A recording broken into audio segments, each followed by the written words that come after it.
देशाचे finance minister यांनी जे बजेट मांडलं त्या संदर्भातली आज जळगावमध्ये मी पत्रकार परिषद घेतलेली आहे.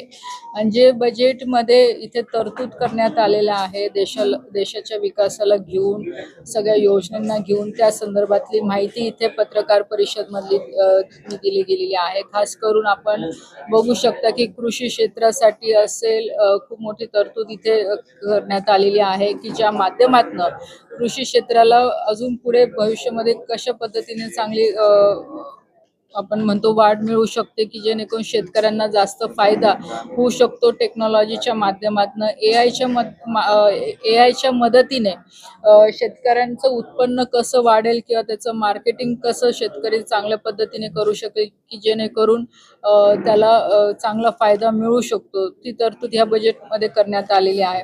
त्याच्यानंतर ह्या बजेटमध्ये खास करून युवकांना केंद्रबिंदू धरून हे बजेट मांडण्यात आलेलं आहे की जेणेकरून जे विकसित भारतचा जो संकल्प आहे जो आपल्याला पूर्ण करायचा आहे तो युवकांच्या विचाराच्या माध्यमातून झाला पाहिजे.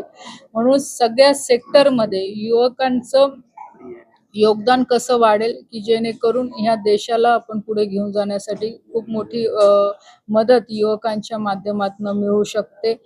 सेमीकंडक्टर असतील, मेक इन इंडिया असतील, ह्या सेक्टरला खूप मोठं बजेट याच्या म्हणजे बजेटमध्ये तरतूद करण्यात आलेली आहे की जेणेकरून आत्मनिर्भर भारत कसा बनू शकतो या अनुषंगाने ह्या बजेटमध्ये तरतूद करण्यात आलेली आहे की जेणेकरून आपण म्हणजे इम्पोर्ट कमी करू आणि एक्सपोर्ट आपण जास्त करू या अनुषंगाने याच्यामध्ये तरतूद आहे. आज आपण बघू शकतो की कोणताही देश हा त्याच्या डिफेन्स मॅन्युफॅक्चर याच्यावर म्हणजे त्याच्या डेव्हलपमेंटवर त्या देशाचं इकॉनॉमिक ग्रोथ ही ठरलेली असते.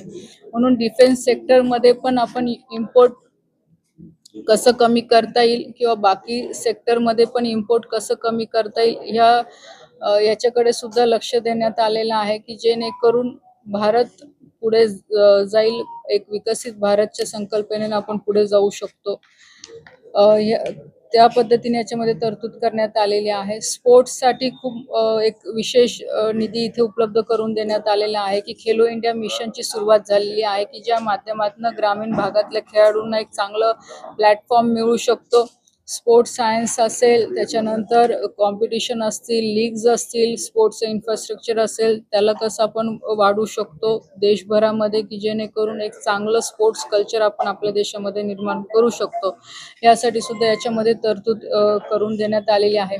जे छोटे शहरं आहे जे टियर 2 टियर 3 सिटीज ज्यांना आपण म्हणतो त्यासाठी जवळपास 5,000 कोटीची तरतूद करण्यात आलेली आहे की जेणेकरून ह्या शहरांचं सुद्धा इन्फ्रास्ट्रक्चर चांगलं वाढू शकतो.